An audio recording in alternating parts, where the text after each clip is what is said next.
Moraï Verabota, Mishpaha Yekara. Je vous dis la vérité, cette période-là que nous traversons, qui est relativement dure sur le plan de notre histoire nationale, m'empêche de trouver le sourire. Mais je dois faire un effort étant donné que nos hachamim, ils ont dit Mishenichnas Av, Memaatim Besimha. Ils nous ont pas demandé d'annuler totalement notre joie de vivre, mais de la diminuer un peu. Mishenichnas Adar, Ma'arbim Besimha. Quant au mois d'Adar, on doit développer de plus en plus la simha et la joie. À tel point que celui qui a un procès pendant le mois de Av, actuellement, ferait mieux de ne pas le faire s'il a un procès vis-à-vis d'un Ochri, d'un Goy, car le Mazal n'est pas encore très au point pour lui. Par contre, au mois d'Adar, oui, Moraï Verabotaï, c'est également une nouvelle page de notre histoire thoraïque, étant donné qu'on entame le 5e livre de la Torah, qui est le livre de Devarim, Nachon. Et à ce moment-là, c'est extraordinaire. L'histoire de nos ancêtres du temps de Moshe Rabbeinu est pratiquement terminée. Nous sommes à Arbot Moav, juste avant l'entrée en Eretz Israël. Et Moshe Rabbeinu, alayhi shalom, sait qu'il ne lui reste plus que 37 jours à vivre et il va prendre la parole. Tout se passe comme si, jusqu'à présent, c'est Kadosh Baruch Hu qui intervient pour que Moshe s'adresse au Ram Israël, mais là c'est Moshe qui prend la parole dans El et Adebarim, Asher Diber Moshe El Kol Israël. Voici les paroles que Moshe va dire, et nous devons prendre l'exemple de ces paroles dans ce 5e livre, à savoir que la parole divine doit être maintenant, pour ainsi dire, gravée dans nos lèvres. La parole de Dieu devient la parole humaine, et la parole humaine est vraiment le messager de la parole divine. Et ce qui est intéressant, c'est de savoir que quand Moshe prend la parole, El Kol Israël, il parle à qui? À tous nos frères juifs, quels qu'ils soient, de quel camp auquel ils appartiennent, quel que soit le degré de leur soumission, de leur acceptation plutôt de la loi divine, Nachon. Il faut s'adresser à tout le monde. Et elle est, d'après certains de nos maîtres kabbalistes, c'est Aleph Lamed He. Voici les paroles. On doit prendre l'exemple de ces paroles-là, nous aussi. Aleph Lamed He, c'est Avat Lashon Hara. C'est-à-dire d'éviter surtout de dire du mal du prochain, même s'il s'agit d'un petit Lashon Hara. Avat comme de la poussière.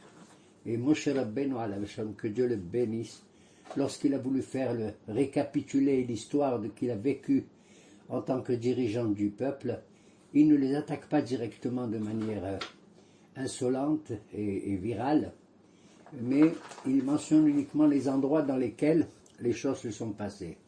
Il dit O'il Moshe Berit Torah ou Bamidbar, Ba'arava, Ben Paran, Mol Souf ou Ben Tofel. Je vous mentionne uniquement les endroits dans lesquels nous sommes passés et dans lesquels, effectivement, vous avez agi de telle ou telle manière. Dans le désert, n'oubliez pas que vous n'étiez pas que dans le désert, et Dieu il vous a quoi? Il vous a soutenu avec la manne, la ananekabod et le be'er. Ba'arava, mais vous avez traversé aussi un endroit agréable, Harava. Ben Paran ou Ben Tofel. Et oui, l'histoire, elle est comme ça. On est d'abord en le Paran. Ça veut dire quoi, Paran? Ça vient du mot PR. C'est des endroits où tu dois ressentir la splendeur. Bentofel, l'insignifiant. Ainsi est l'existence humaine. Et parfois, Wahaserot. Fais attention à ton langage, même quand tu es à l'extérieur, dans le Hatser. Vidé Zahab. Et n'aie pas des prétentions parce que tu as suffisamment d'or. Voilà, Moraï Verabotaï, ce que nous enseigne en gros ce livre de Devarim dans cette période, où savoir utiliser la parole pour Ahavat Hinam, pour l'amour même gratuit, je dirais, contre la Sinat Hinam qu'il y a eu. Et je dois penser qu'effectivement, pendant cette période où les portes des larmes ne sont pas fermées, mais ne pas trop pleurer, pleurer un petit peu, étant donné que contrairement à ceux qui pensent que pendant ces 2000 ans nous étions en galoute, ils doivent ressentir qu'actuellement, Be'eret Israël, Eretz HaKodesh, nous avons terminé avec cette galoute. Souvenez-vous, Rabotai, que nous ne sommes plus au Mela. Souvenez-vous, Rabotai, que nous ne sommes plus au ghetto. Ça suffit de dire ici qu'on est en galoute, Barmennen, ça suffit. Le fait que nous nous souvenons de toute notre histoire, de tout ce qui nous a précédés, jusqu'à nos grands-pères, nos grands-mères, leurs grands-pères, etc., toutes les générations qui nous ont précédés, c'est le signe de la fidélité, que nous sommes solidaires à travers le temps jusqu'à Moshe, jusqu'à Abraham, Isaac, Yaakov, jusqu'à Noah, jusqu'à qui? Jusqu'à Adam, Arishon. Nous sommes le seul peuple qui véritablement nous greffons toutes les générations et nous les portons sur nos épaules pour être solidaires avec ce qu'ont vécu effectivement les générations antérieures en bien ou en mal. Aujourd'hui, personne ne se souvient chez les Français qui était Vercingétorix, s'il descend de lui. Personne ne sait s'il descend de Charlemagne ou de Napoléon ou de Charles de Gaulle, peu importe.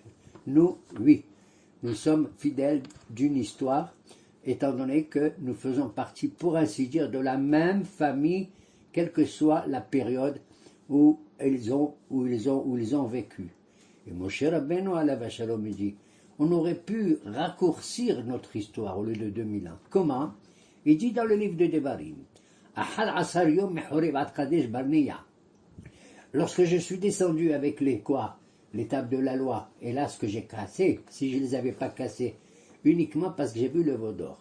S'il n'y avait pas eu le veau d'or, si je vous avais donné la Torah Nachon, à ce moment-là, on aurait pu, depuis le mont Sinaï, jusque Kadesh Barnea, qui est la frontière, l'entrée en Israël, mettre combien de temps?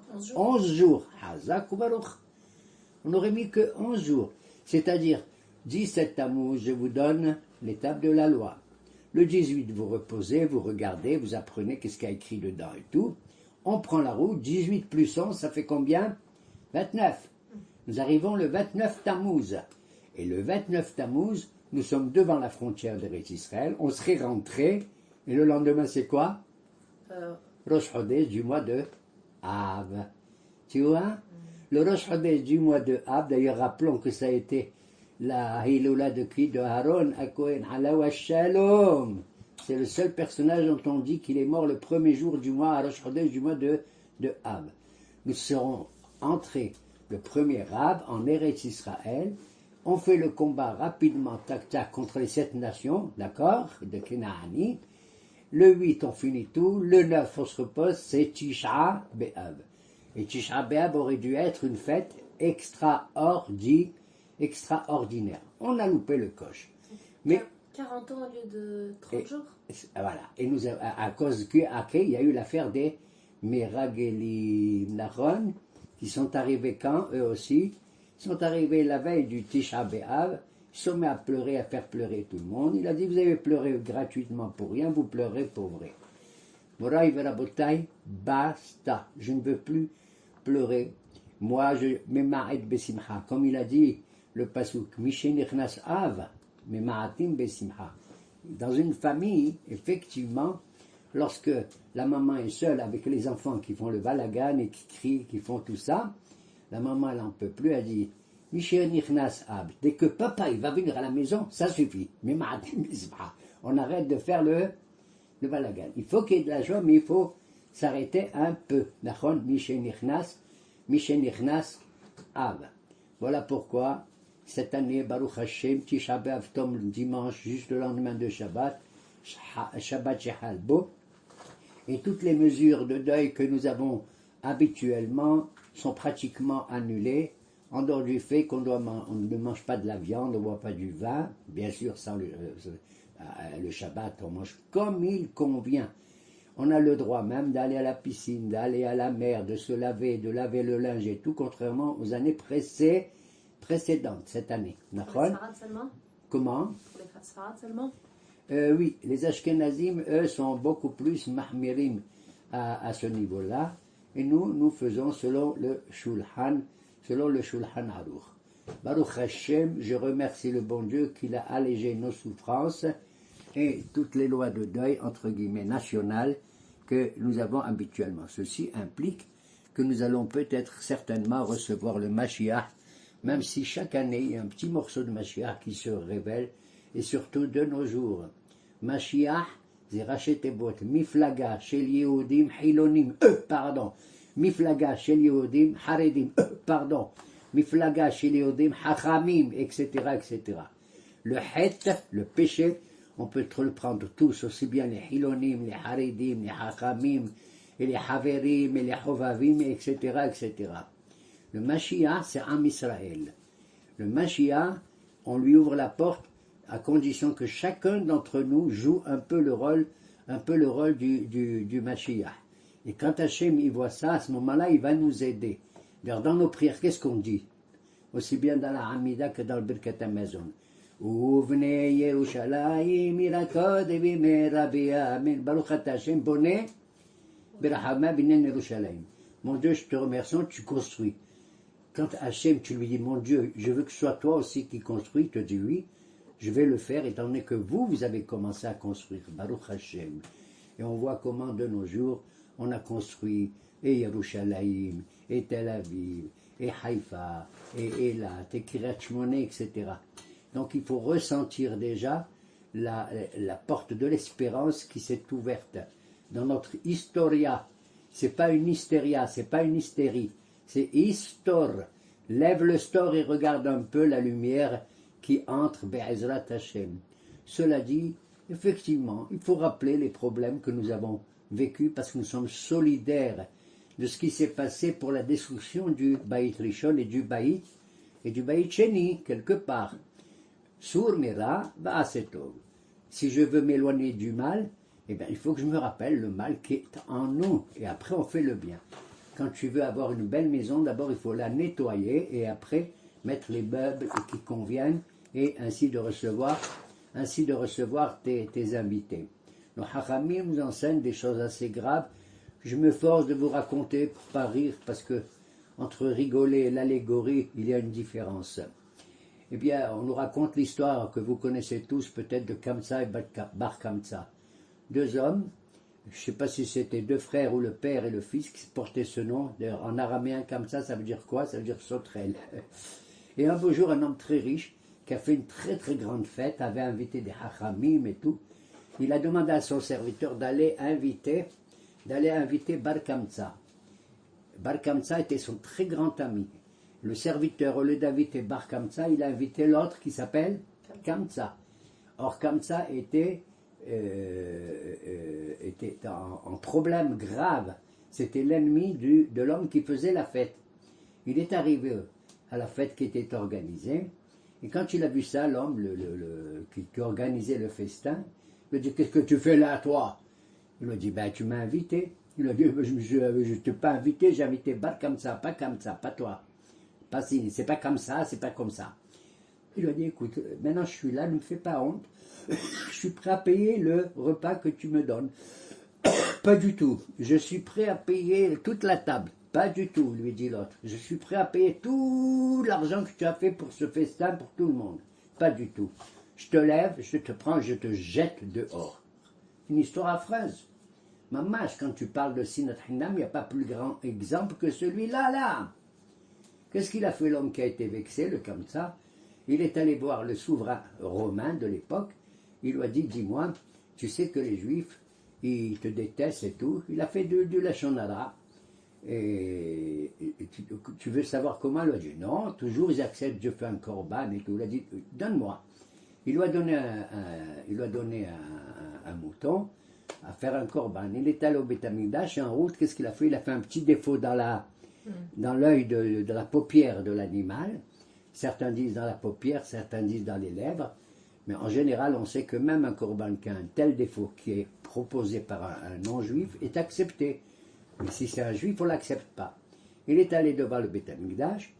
Les Hachamim, ils ont vu ça, les Kohanim, ils ont vu ça. Ils ont dit, bon écoute, c'est quand même un animal qui est offert par le souverain romain, on va l'offrir.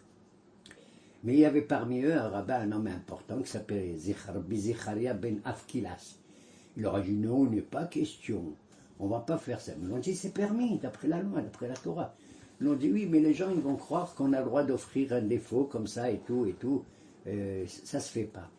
Ils ont dit mais attends, si maintenant on n'offre pas, c'est grave.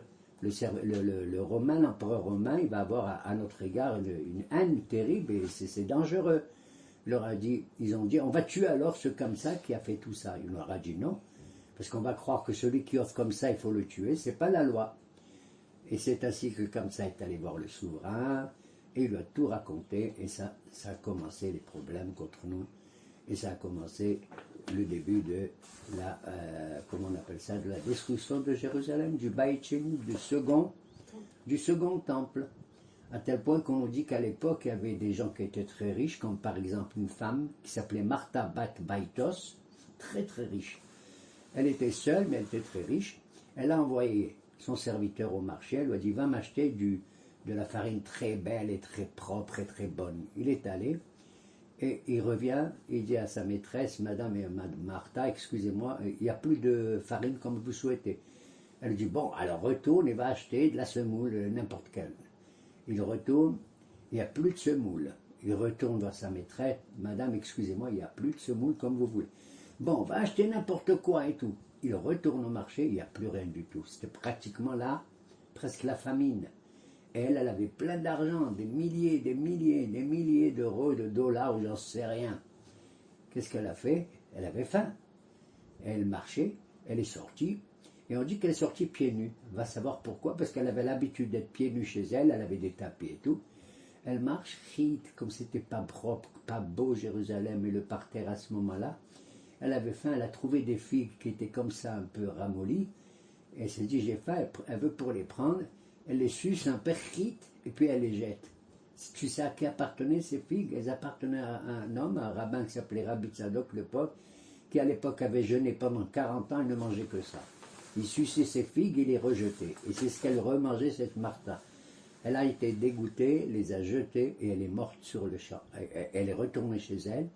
Tout l'argent qu'elle avait, elle l'a jeté à l'extérieur. Elle a dit, tout cet argent ne me sert à rien du tout maintenant. Et Meskena, Madame Martha Ben Baitos, elle est morte comme ça.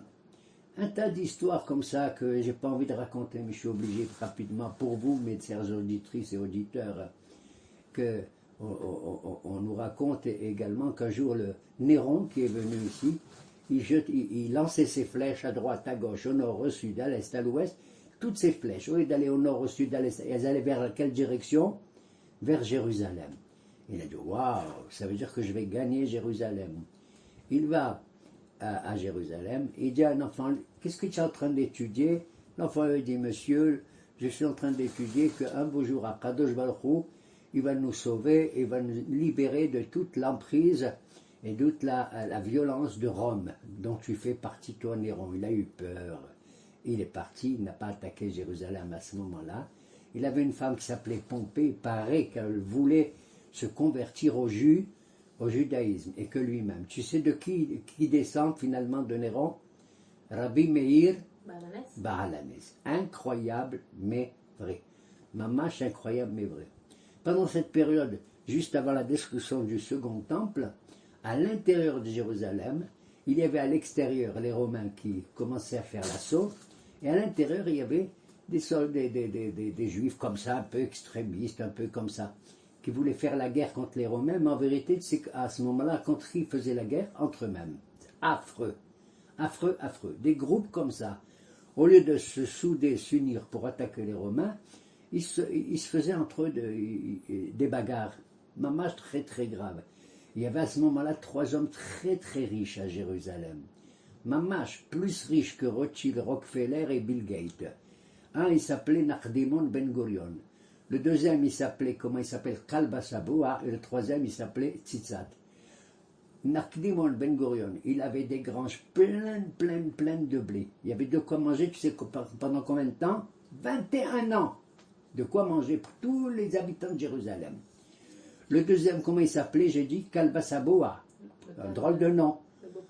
C'est le beau-père de Rachel, le père de Rachel, et donc le beau-père de Rabbi Akiba. on dit qu'il s'appelait comme ça, c'est un surnom, parce que celui qui était affamé comme un chien, Kalba, il ressortait de là-bas bien rassasié. Voilà pourquoi c'était un surnom qu'on lui a donné, Kalba Saboua. Et le troisième tzitza, c'est un homme très élégant et tout, il avait une maison parfaite, etc. Lui, il avait, Nakidimon Gavlon, c'était des granges de blé. Kalba Saboua, c'était des granges pleines d'huile et de vin, c'est important aussi pour la nourriture. Et le troisième, il avait des granges pleines de bois, parce que le bois à l'époque était important. Plus important qu'aujourd'hui, aussi important qu'aujourd'hui, nous avons l'électricité, le gaz, l'essence et le pétrole. C'est avec le bois que c'était la source d'énergie pour la lumière et pour la fabrication et pour l'énergie et pour l'industrie de l'époque. Les trois, ils avaient pour 21 ans de quoi nourrir l'ensemble de la population. Qu'est-ce qu'ils ont fait, les extrémistes juifs? Ils ont brûlé tout ça. Incroyable cette histoire. Vraiment, je n'ai pas envie de la raconter. À tel point qu'un rabbin important que nous connaissons, qui a été le maître de Rabbi Akiba et de Rabbi Eliezer, de Rabbi Osha, il s'appelle Rabban Hanan Ben Zakkai. Quand il a vu ça, il n'a même pas voulu se mêler, sinon il l'aurait tué à lui aussi. Qu'est-ce qu'il a fait? Il a raconté à ses amis, à ses élèves, vous allez me faire sortir de Jérusalem en cachette, vous allez me mettre dans un cercueil. Tu te rends compte? Comme ça.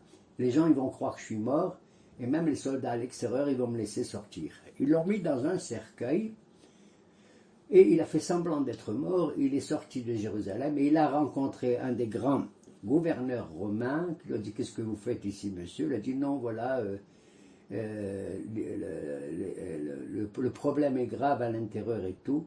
Il lui a dit, bon, vous, je vous sauve, qu'est-ce que vous voulez? Quel vœu vous faites? Il lui a dit, moi, je vous demande, donne-moi ce petit village qu'il y a là-bas au sud, qui s'appelle Yavne, et je reste avec mes sages, on étudie la Torah. Et là-bas, plus tard, Rabbi Akiba va dire, wow, il a eu tort d'agir comme ça. Chacun, il va juger le prochain, même à l'époque de nous mettre comme ça. Même Rabbi Akiba, que j'adore, le miskin, comment il a quitté ce monde. Lui aussi, il a eu une parole aussi très dure. Tu sais ce qu'il a dit? Devant tout le monde. Hein? Moi, quand je regarde l'histoire que j'ai eue pendant 40 ans dans le désert, j'ai de la peine. Même si les Juifs, ils ont gueulé, ils ont crié, ils ont grommelé, on a faim, on veut boire et tout. Bon, si j'avais été avec eux à leur place, peut-être que moi aussi j'aurais crié, j'ai faim, j'ai soif, j'ai chaud, tout ça. D'accord? Alors, qu'est-ce qu'il a dit Rabbi Akiba? Dor hamidbar en lahim hilik le'olam haba. Non. La génération du désert, ils n'ont pas droit au olam haba. À tel point que plus tard, un grand rabbin qui s'appelle Rabbi Yohanan, tu as entendu parler de lui? Il a dit, Shafqa hasidut il Rabbi Akiba. Comment Rabbi Akiba, il a abandonné sa hasidut, c'est-à-dire son regard un peu plus doux vis-à-vis de notre histoire. Tu te rends compte? Mais peut-être que tu voulais dire que ça veut dire qu'ils sont tous morts. Les Dor Hamidbar, ils sont tous morts dans le désert, ils ne sont pas rentrés en Israël. Oui, non, oui et non. On le verra la semaine prochaine, si Dieu veut, que c'est vrai que tous les Tisha B'Av, il y avait comme ça, à cause des Meraglim et tout, il y avait des gens qui creusaient leur propre tombe et ils attendaient. Jusqu'à Tisha B'Av. S'ils étaient morts, ils étaient morts, et ceux qui n'étaient pas morts se levaient. Chaque année à Tisha B'Av, il y en avait qui creusaient leur tombe. Mais la dernière année, et on le verra plus tard, la 40e année, les derniers, les 14 000 juifs qui devaient mourir chaque année, les derniers 14, ils ont creusé leur tombe, ils sont mis dedans, ils ont attendu, ils ont dit, mais on n'est pas mort. Un jour, 2 jours, 3 jours, ils ont dit, peut-être qu'on s'est trompé, on n'est pas Tcharbeb. Et finalement, ils ont vu la lune bien pleine en haut, donc c'est sûr qu'on est le 15e jour du mois de Av, c'est tout Béav. Alors à ce moment-là, ils ont dit, ouais, on voit bien que les derniers en question ont survécu. Kajbakou, dans son Hesed, les a protégés, les a mamash protégés. Alors tous ces événements-là, effectivement, sont tristes, mais nous devons nous assumer aussi bien les joies que les grandes tristesses de notre passé pour nous solidifier. Comme on le dit, on est là maintenant, Baruch Hashem, dans ce pays, à cause de Kamsa et Bar Kamsa. Pourquoi cet homme? Pourquoi il a fait ça à celui qui déteste? Il aurait dû avoir de la Ahavat Hinam à ce moment-là. Et là, on aurait... Et là, je vais conclure, je vais te dire, une histoire beaucoup plus belle. Et Yeratson, qu'elle va nous inspirer, cette histoire beaucoup plus belle. Dans la Torah, Il est dit, vous allez habiter la terre d'Israël et tout, et vous allez construire ma maison, à moi, ma demeure, Veshacham Tibetocham, je vais résider parmi vous. Dites-moi, dans la Torah, est-ce qu'il est écrit où c'est le temple, où c'est le lieu préféré d'Akad, Kadosh Baruch Hu, quelle ville? Il dit Bamakom Asher Bacharti. Au lieu de dire à Yerushalayim, la Torah ne dit pas, elle carte secrète le lieu, pour pas qu'il y ait des bagarres entre les Juifs, savoir, oui, est-ce que Yerushalayim est dans mon nahala, mon héritage ou pas, etc. D'accord? Alors, tu as raison. La Torah dit les shaken chez Mosham, les shaken chez Mosham, les shaken chez Mosham. Je vais résider là-bas, là-bas, là-bas. Elle ne révèle pas pour pas qu'il y ait des bagarres et tout. Mais il y a un midrash que j'ai adoré, que David Amelech, il aurait rêvé, peut-être dans ce midrash ou ailleurs. Pourquoi il a choisi cet endroit? C'est David. Cet endroit-là de Harabaït qui appartenait à un goy qui s'appelait Aravna, à Ivoussi. Ah, je sais. Il a raconté comme ça, David, qu'il a rêvé, il n'a pas rêvé, il a entendu dire que là-bas, il y avait 2 champs qui appartenaient à 2 frères. Ils ont hérité de leur père. Et chacun, il avait le même champ, la même valeur. Mais un des 2 frères, il était marié, il avait des enfants, beaucoup d'enfants. L'autre, il était célibataire, le pauvre. Il n'a pas réussi encore à se marier. Et puis, il récoltait autant des tonnes chacun, d'accord?